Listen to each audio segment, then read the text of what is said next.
Hi, everyone. Welcome back into Primetime TV. I'm one of your hosts, Barbara Marville-Kelly, and with me is my husband and partner in crime. Well, not really crime, but good health and optimal living, Dennis Kelly. Hello. Hello. How are you today? I'm doing well. I feel like we're ready to have an office meeting. We have a new table on the set. Sounds like fun to me. We've got this whole table with just a little bit of paraphernalia on it.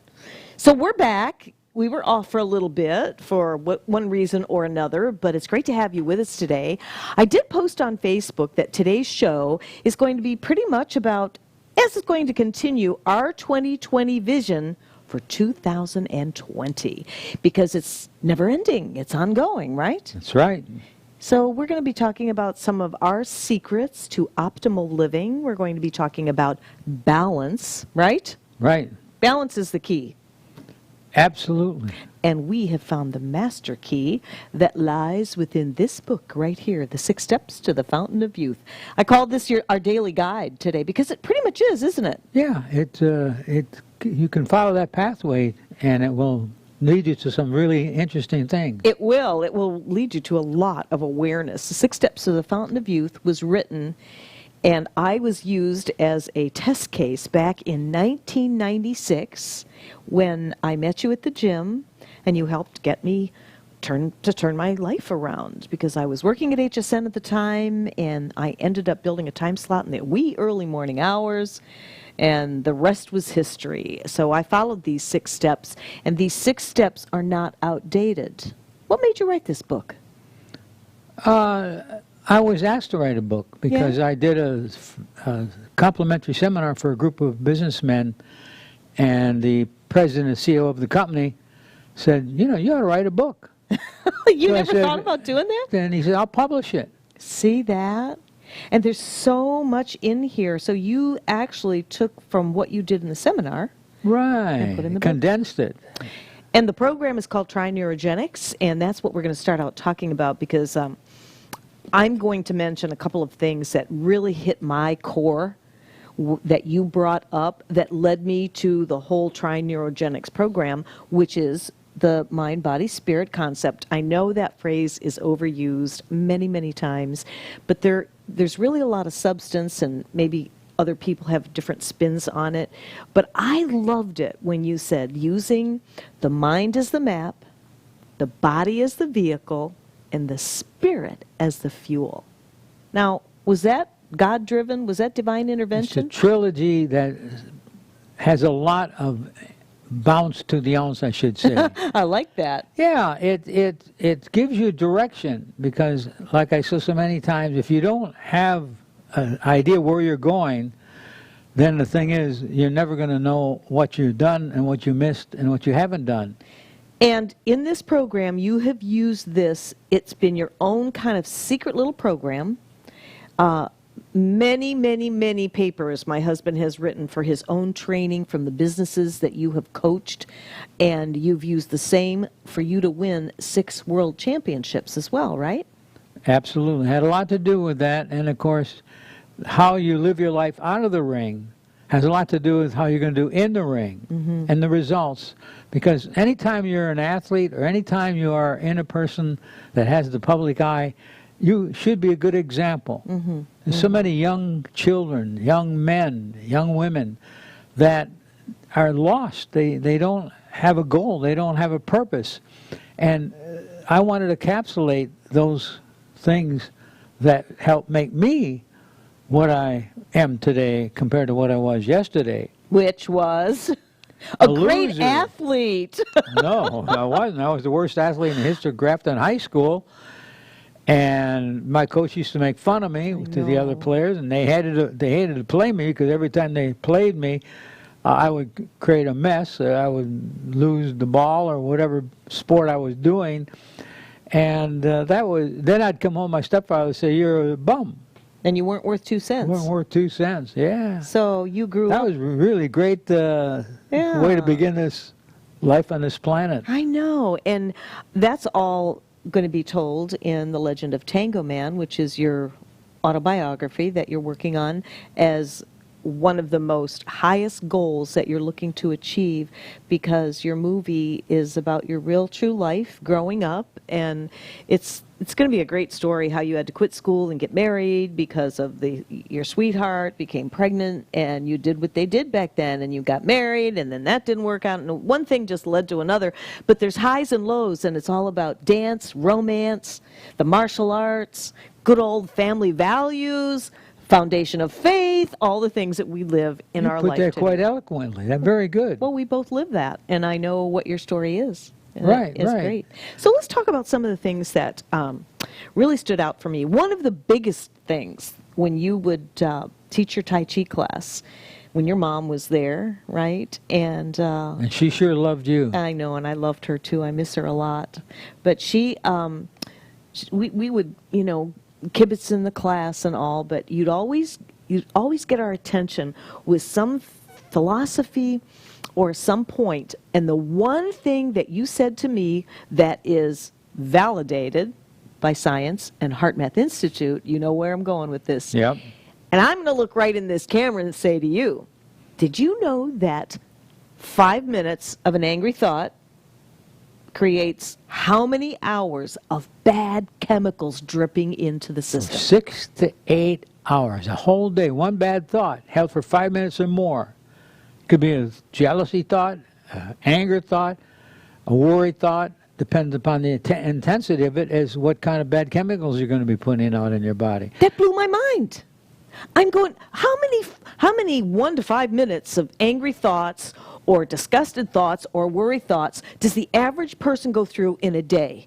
I mean, think about that. So for every one of those, what you were trying to convey to us was that it goes between, 6 and 8 hours of bad chemicals? Yeah, and some people are walking around all the time with Like bad that. chemicals. Yes. No wonder they prematurely age. No wonder they have so much cancer, so much heart disease.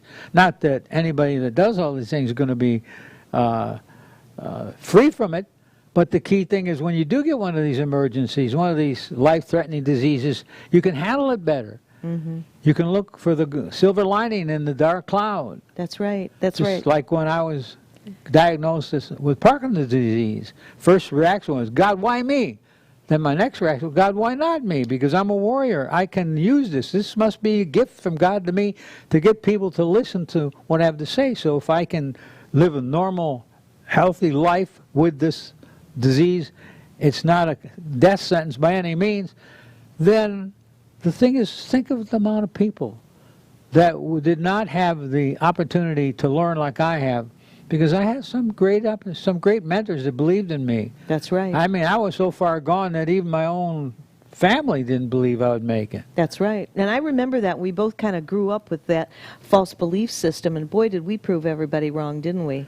Absolutely. And we're still learning. You never Always. stop. There's no such thing as perfection. It should be a direction, not a goal. Well, you were able to turn that thinking around within seconds when you said, God, why me? Because I was there when you said that. And it was all as a result of your training and walking the talk right from this book. It's like a daily guide. And I watch you live that way. And to have a challenging disease like that, we don't even like to say the word. We call it the P word because we don't want to give it that energy. That's something else we're going to talk about a little bit today, because we love energy, don't we? And do we understand energy too? Absolutely. Especially being a Tai Chi grandmaster and all the demonstrations that you've done. One of these days, we're going to have our producers set up the set, and we'll have a couple of big muscle heads come in and do that demo that we do where they pick you up. It's a lot of fun, isn't it? I love that demo. Watch the expression on their face. I know. They'll pick him up, they'll guess his weight, they'll set him back down, and then he will center his energy in the dantian area. Nobody can pick him up. They could probably have 6 guys to try to lift you. It'll never happen. And it blows people's minds. I know. It's good. We're going to have to do that. But let's talk about this balanced mind, body, and spirit, or however you want to say it. Mind, body, spirit, body, mind, spirit, it doesn't matter. But there is a big connection, and it's very important that we have that in balance. And it takes a little bit of training, right? I mean, you didn't flip the switch overnight, and we're all of a sudden... not born with a manual of success. No, we're not. But, you know, people are so fortunate these days. There's so much information with the internet and everything. Mm-hmm. You can be an expert in any subject from 3 to 5 years. Isn't that the truth? And so many people are out of work that don't use this hidden talent that we have to absorb things and make those things better by simply being motivated and having the right encouragement, having the right mentor. The challenge is people hang around with the wrong people. That's one of the big challenges. You think? Yeah, and most people, for example, when I do a seminar, I said, how many of you believe we have, as a human being, unlimited potential? Well, almost everybody will raise their hand. How many of you believe that we don't use our full potential, only as part of it? Everybody agrees with that. And then I ask them, I say to them, I said, if you had unlimited potential and knew for sure that whatever you did, it would be impossible to fail, and somebody could guarantee that, what would you do with your life? Everything. Well, I want to tell you this, and I mean this. It's going out on a limb, but I don't believe it is really, in a sense, is that anything that you conceive and believe and believe you can achieve it and get passionate about, you can make it impossible to fail. You know, impossible. I don't care. True. I watched you do this. I watched you do this. It is impossible to fail if you follow the program. Right. Exactly. Exactly. And have that deep, that fire in the belly to achieve for something that you're passionate about. And guess what? That's what we're doing here. This is our passion. We're here to make a difference and to share what we know that has worked for us. So we do use the mind as the map. And I'm going to let you go through and explain that, because I have a few points I want to get through before we end our show today, and we've got a good little ways to go and do it. So the mind is the map. The body's the spirit. The body's the vehicle. And, did I get that wrong, or did you? You wrote the book. The body is the vehicle. The mind is the spirit. No. The mind is the map. The I body did it, is the didn't I? vehicle, and the spirit is the fuel. Okay.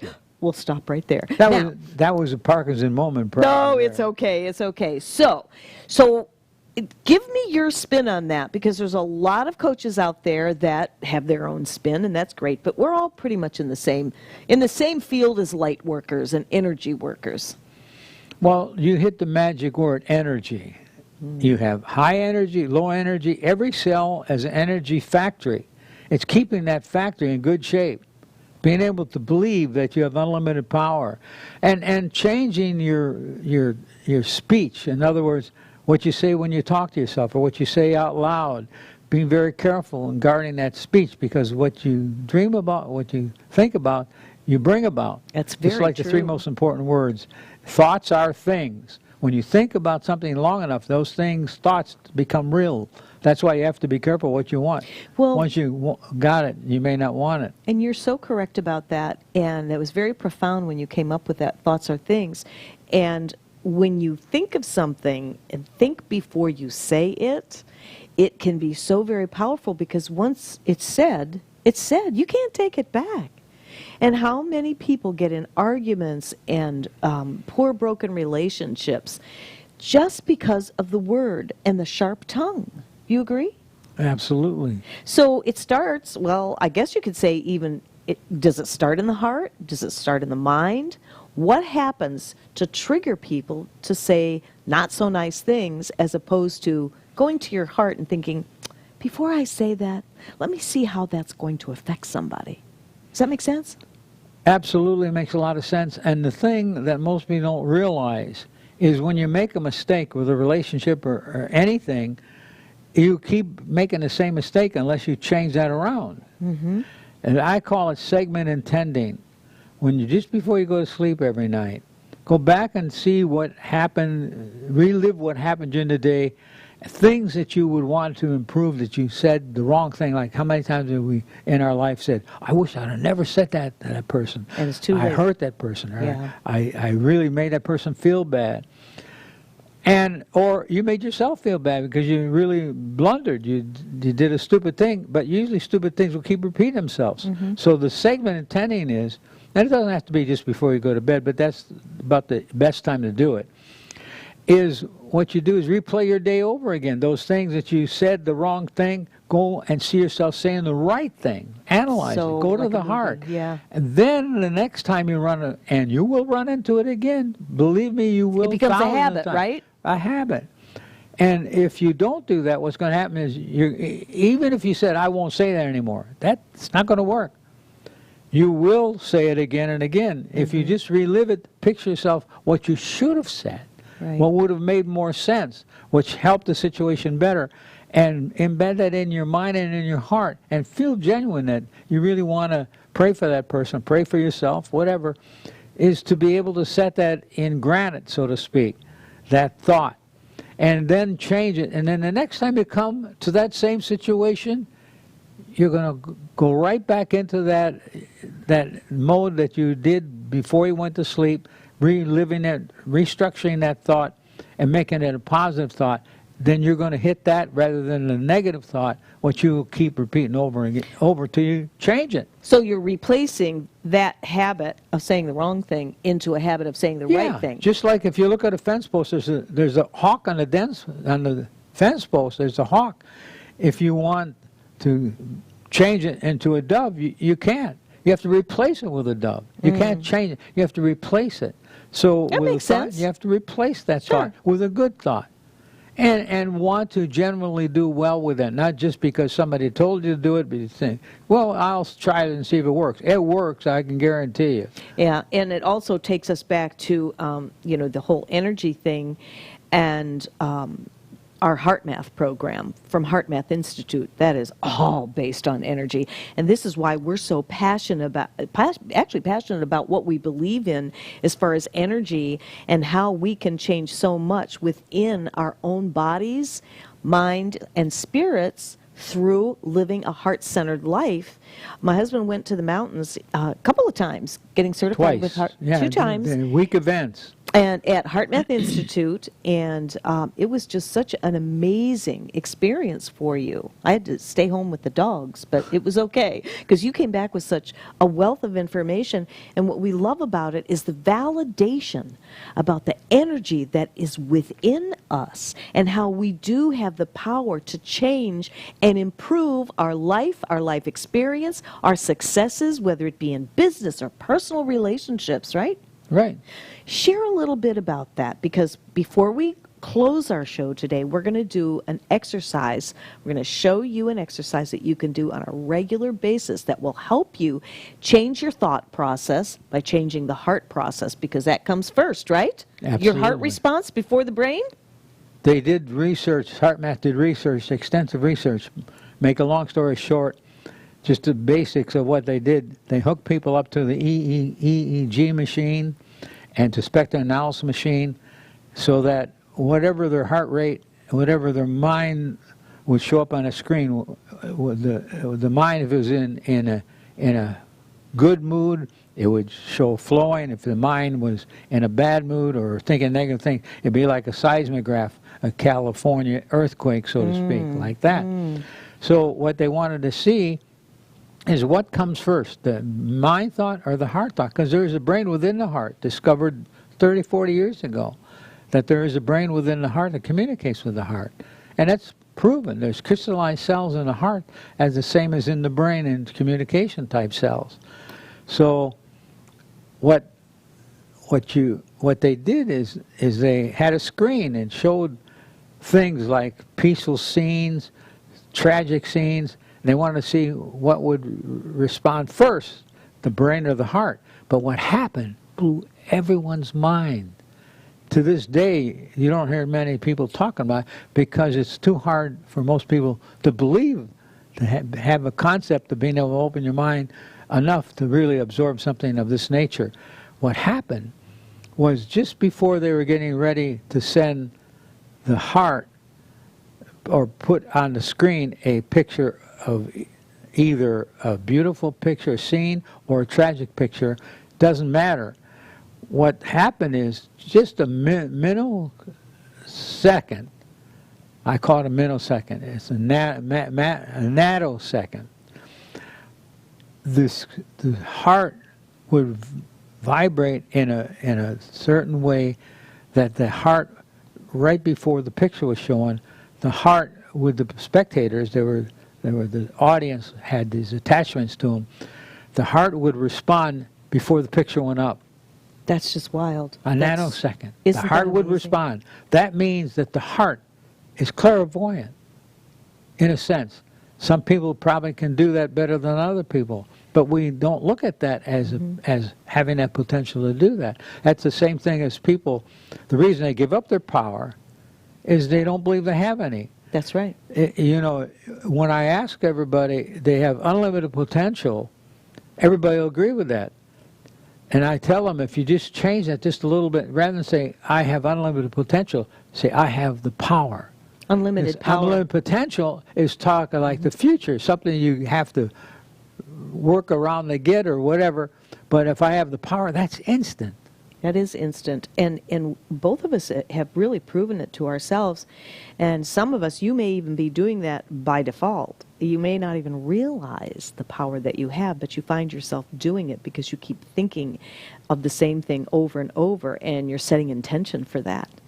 And it's funny because looking back to when I was working at the Home Shopping Network, as a single mom, I had to make ends meet from every angle, and I was actually in inbound, outbound at HSN selling credit cards in the evening.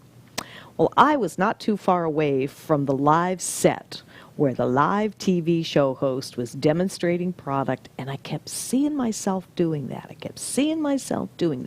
But then there's this little voice in my head that said, no, you're not good enough. Then this other voice would say, yes, I am. No, you're not. Yes, I am. No, you're not. Well, anyway, I must have attracted the opportunity to end up down in the human resources office and applying for a show host job. So within 2 weeks, I was on the air. And I was there for 15 years, and I'll never forget that, but I never thought about it at the time until I met my husband. And you've had so many experiences like that, especially when you would, just before you'd get into the ring or prior to, and you're studying everything you need to study when it comes to the martial arts. I mean, you even guessed what color trophies you were going to get, remember? Yeah, remember especially the one because I never had a green trophy. Yeah. And I got a trophy. I came in that particular term, I think, second or third, but it was a green trophy. I know. We started doing that just for fun to see how that would work. Yeah. So when we talk about this whole energy thing, it's really validated. I mean, there's a real thing. A lot of people will call it woo-woo, but we are energy. And it's so fascinating because so much is coming out. But with HeartMath Institute, they have done so many studies. They're a not-for-profit. The HeartMath program is in all the departments of the military. And this is the lifestyle that we've been living for many years. We even lived this lifestyle before we knew we were doing it. So when you went to HeartMath to get certified, it was like, oh, see, this is all validated. This is like for real, you know? And we had been doing it so now we call it a thing. So you take your mind, body, spirit, and connect all. And when I started working out at the gym, when you were a director there, that was when I was working all those overnight hours, and it can be grueling. If you've ever done that, if you're a nurse or a doctor, or if you've done any kind of shift work, you know exactly where I'm coming from. And I knew I had to get back into the gym because caregiving for my mom during the day, trying to get some sleep, and it was really affecting me. And one of the things that you said, you've got to get into the gym. You've got to get into the gym and start working the body, which is our vehicle. Get physical. That's the first step. Get physical, yes. That makes such a big difference when you. That's when I wrote the book the 6 steps of the fountain youth, the very first thing was exercise. That's right. That's right. The next thing was nutrition, and the next thing was supplements, and then the next few things were more spiritual things. And that is the rather than spirit. physical things. The spirit. They were mental and emotional Yes, things. yes, So you yes, got yes. the physical things, you've got to replace some of the food with vitamins. In other words, with supplements, minerals and things. Because most of the food does not have the proper nutrition now because the soil only has 3 different functions. In other words, the soil has to have more than 3 minerals. You have to have 60 trace minerals to really get a good healthy body. Well, the soil only requires 3 trace minerals. That's why the vitamins, they can't, the minerals, they can't make their own vitamins, so to speak. They can't, they have to, whatever is in the soil is what they draw on. Exactly, exactly. And you talk about all that in your book. So when you combine the body, mind, and the spirit to me also, I like to kind of call it sort of that invisible glue that just holds it all together. And having the right spirit, one helps the other, right? Absolutely. If you're having a sound mind, and you can help get that. I know I did that by starting to get physical, getting on the treadmill, getting on the bike, doing the weightlifting and all that, which is also good for bones and all that kind of good stuff. And so I started doing that. And then at first I couldn't get this heart math thing, is living from the heart. Well, am I making a decision from the head, or is it from the heart? It took me a little bit, but I caught on very quickly. And if I don't make head decisions anymore, because we know that that's not the right thing to do, because it always ends up not in our best interest, right?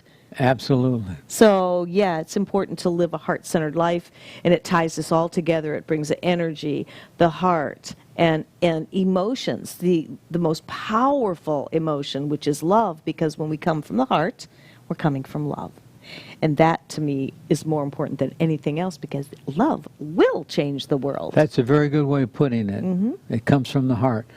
The heart, through neural pathways, connects to the brain, and also there's a brain in the gut. There's more actual neurons in the gut than there is in the spinal column. And that communicates with the brain and the heart, which communicates with the brain and the head. And they all 3 work in tandem. And the thing is, to be able to understand this, once you know that that's the case, then you can control it. You can be the director of your movie, so to speak. You can either be the director of a movie, or you can be a participant in a movie. In other words, somebody is directing your movie. So some people have people directing their movie, and they're just a character in the movie. Or you be the director of your movie, and if you are your character and a director, that's like a double bonus. Like you? Because then you can maneuver your character to do whatever you want. This may seem like child's play. It may seem sort of, how would I say it, like Pollyanna.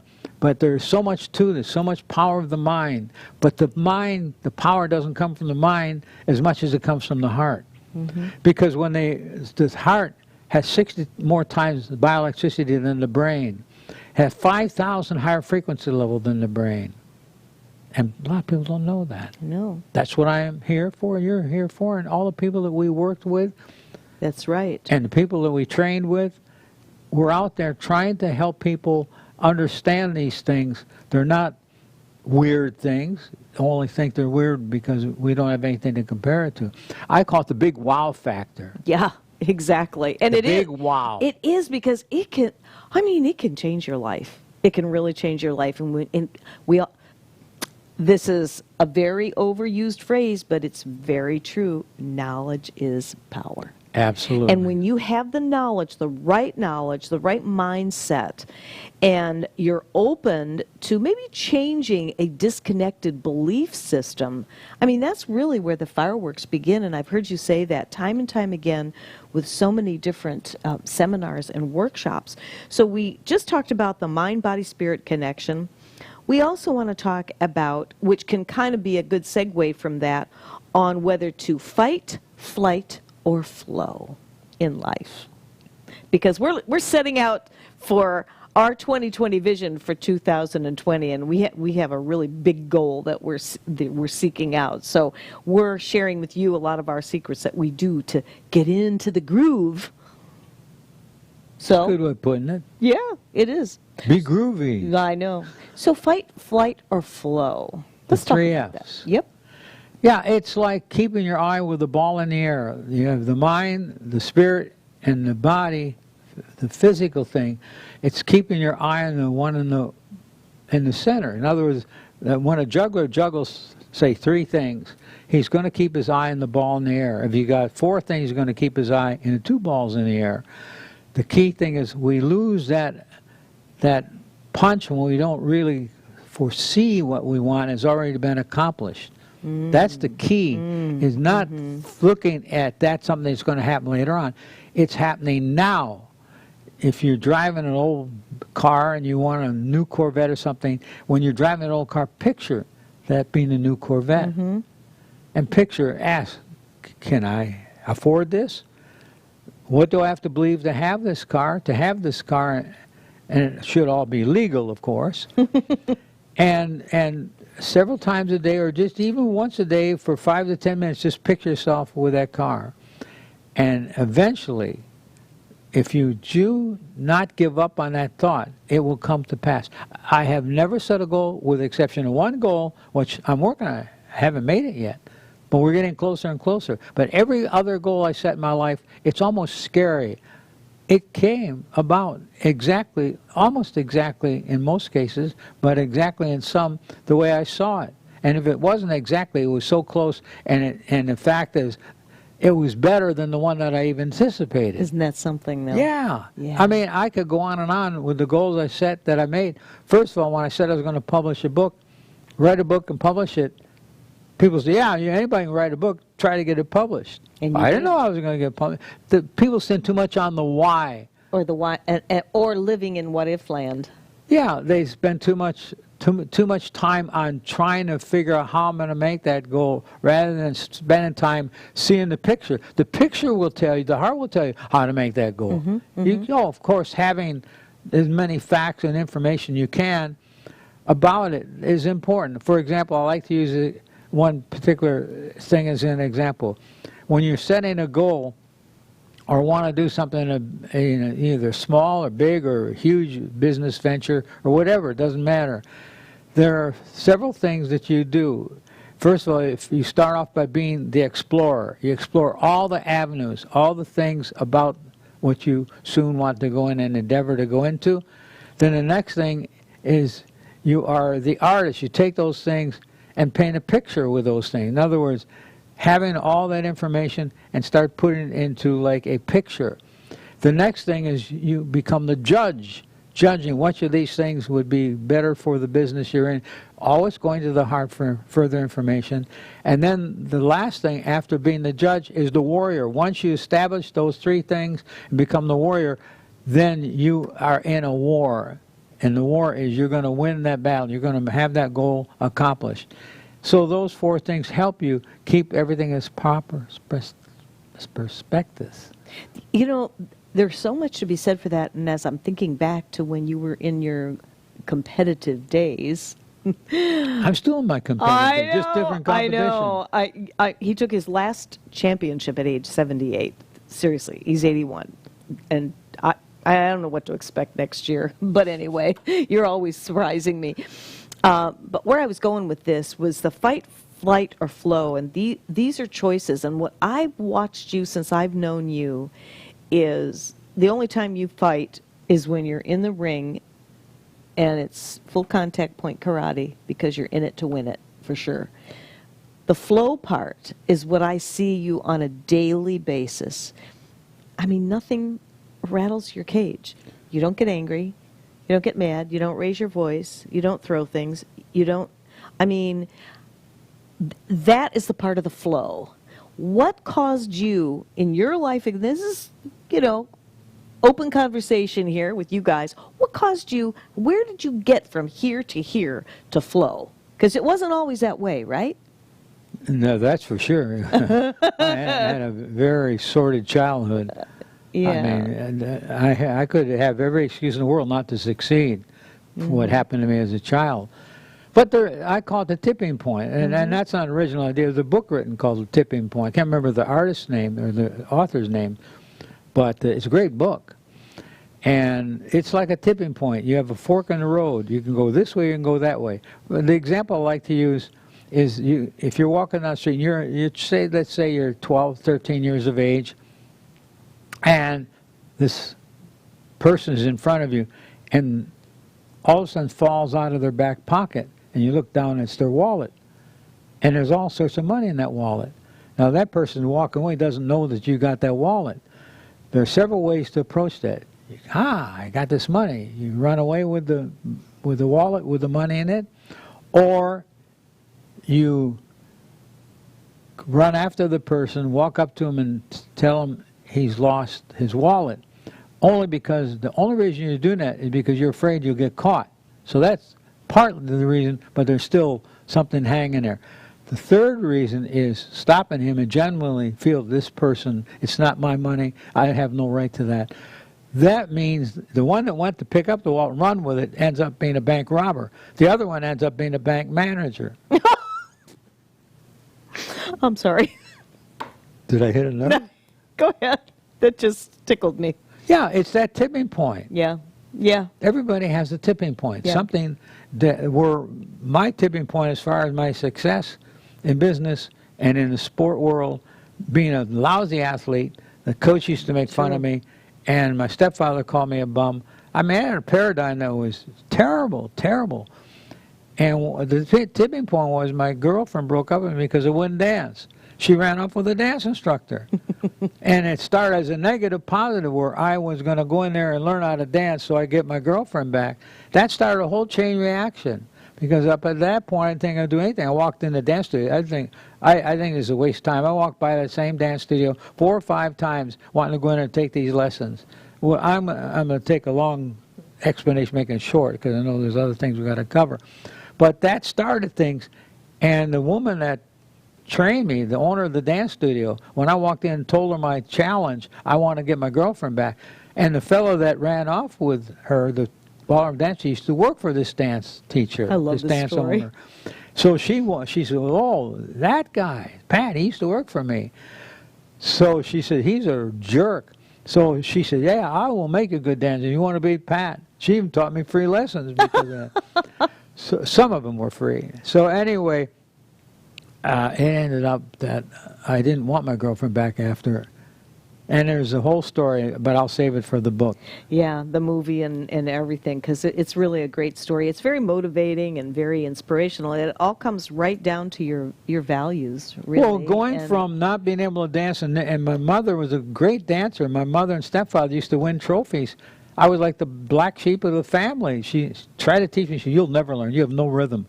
3 years after that first dance step that I took in that dance studio, I won the world championship in tango and bolero with Arthur Murray's in the Pro-Am championship. That is so fabulous. So to go from that to that, I know, that I know. led to other things. Exactly. But also, let's share that you ended up owning 7 dance franchises. Yeah, 7 state franchises. Yeah. One from teacher to supervisor to manager to owner to master licensee, all in a few number of years, very short years. Part of the thing is my dance instructor, she said, I will train you to beat Pat. She said, it can change your life dramatically because what I'm going to require of you, and she said, I will give you a job as a dance teacher. Well, I work in construction. I said, you give me a job teaching dancing? Well, after I really started enjoying it, that was like, wow. And she said, but every other week, I want you to come in and tell me what book you read. If you stop and won't read, I want this until I feel that you reach this certain point, not only in your dancing, but in your demeanor. She says, I will not take you on unless you make that promise. So I gathered the knowledge from reading. Every other week I read a book. And the key factor there is I learned that if you want to be a leader, you got to be a reader. Most people that are not readers will not become leaders.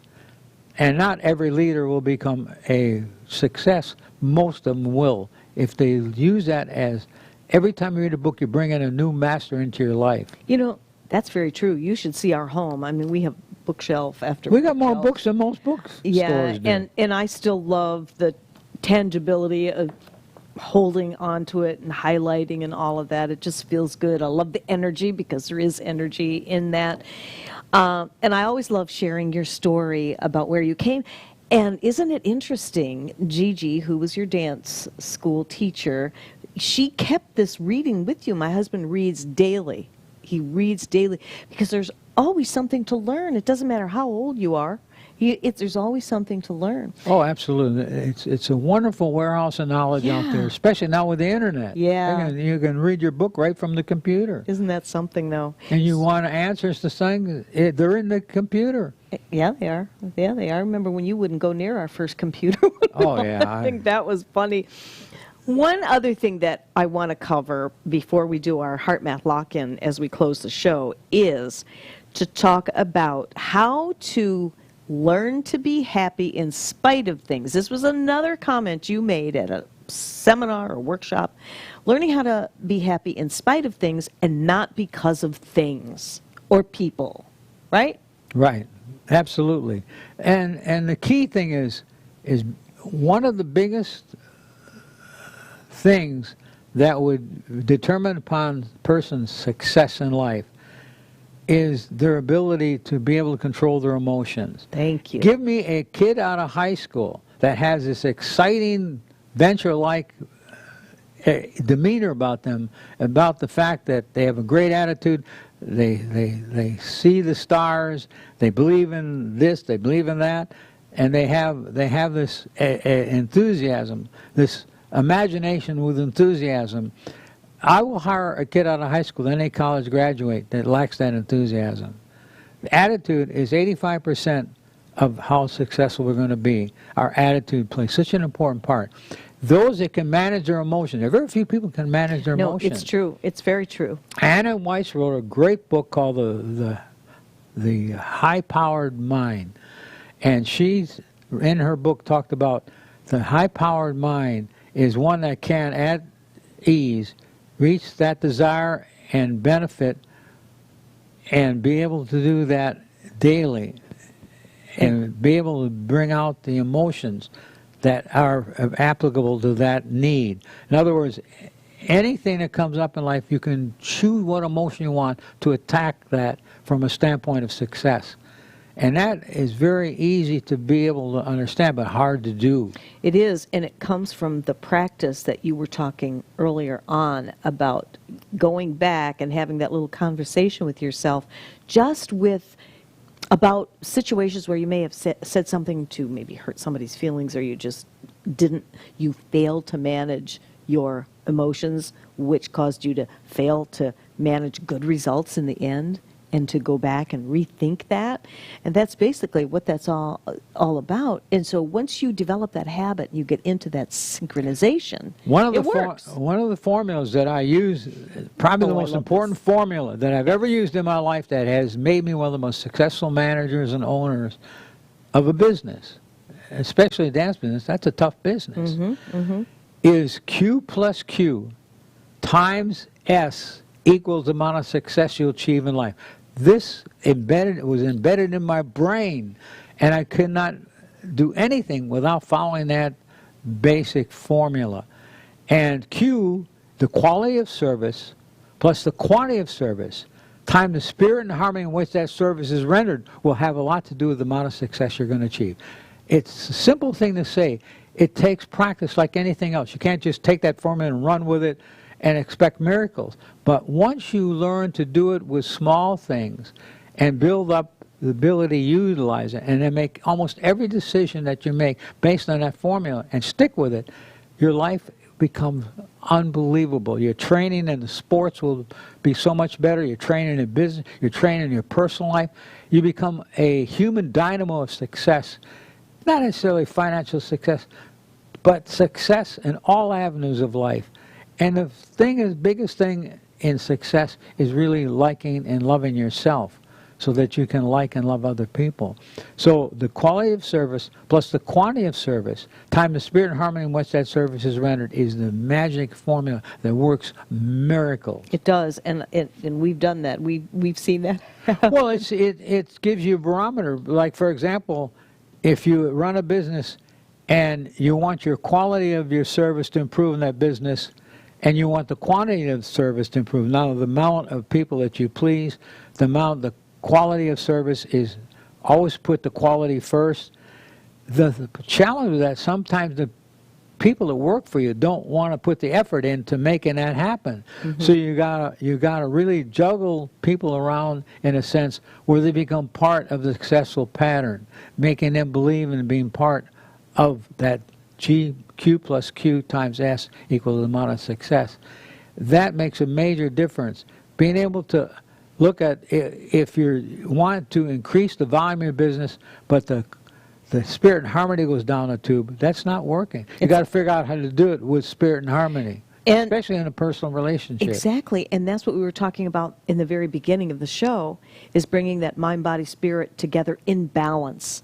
When you're in balance, it just seems that everything falls into place. You get into the groove, and if you're, and you know what, in your book, you really tout health and wellness. Health and wellness.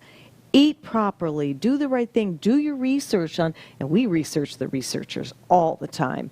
And we have people coming to us like forever, wanting us to help them sell products. And if they, both of us were trained from Home Shopping Network with what you really need, what you really need to know, what needs to validate, and you can't make any claims and all that. So we have been in the habit, we've been together 22 years, excuse me, and before we ever tell anybody on our secrets of our supplement program and all of that, we test it out first. And that's one of the things that he does talk about here, not making any claims to diagnose, cure any illnesses or anything like that. All we do is share what we're doing. And we've been doing pretty good, champ, wouldn't you say? Yeah, I guess so. I think, but we're also learning, and we have some more things that we'll be sharing as we go into the new year, which it seems like it's far away. It'll be here before you know it. We're not one that goes into high-powered, what do you call it, New Year's resolutions. We set ourselves up for success with doable things, not called resolutions, and we live that way throughout the entire year. Well, we are getting ready to, not right away, but I want to take our time and talk about something that can be a real life changer. And I mentioned that in the beginning of the show, an exercise that we can do, and you can do this to help you manage your emotions. If you're a parent, a grandparent, if you're a teacher, a human being out there just living with all the craziness and the volatile, worldly experiences, turn on the news, turn on the politics, right? It's enough to make you go crazy. But once you learn how to manage the emotions, like my husband was saying earlier, it becomes habit. So instead of falling into old ways, you go ahead and transform into the new way, and it just becomes habit. What you think about, you will bring about, I promise you that. You do it consistently and learning how to live a heart-centered life. And this is what I learned, along with the 1 to 5 minutes of an angry thought causes the dripping of poisons in your body. It's like acid. It's like acid. It is. It toxins. That's what it is. It just blew my mind when you said between 5 and 6 hours of the bad chemicals. But what happens if you're in a love mode, and when you're changing anger, hurtfulness, resentment into love? What happens on that barometer? Well, life is a frequency. Everything is a frequency. The book is in a frequency. Everything vibrates. The protons and electrons and neutrons in the cell, they're all vibrating. So would you want to vibrate as a negative, or do you want to vibrate as a positive? The key thing is that's our choice.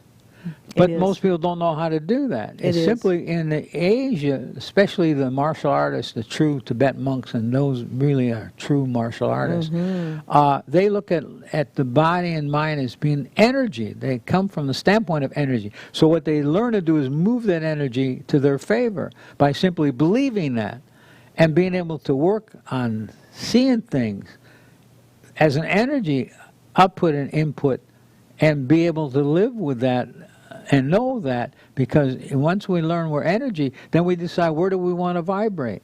Just imagine having a line like this, and that line is neutral.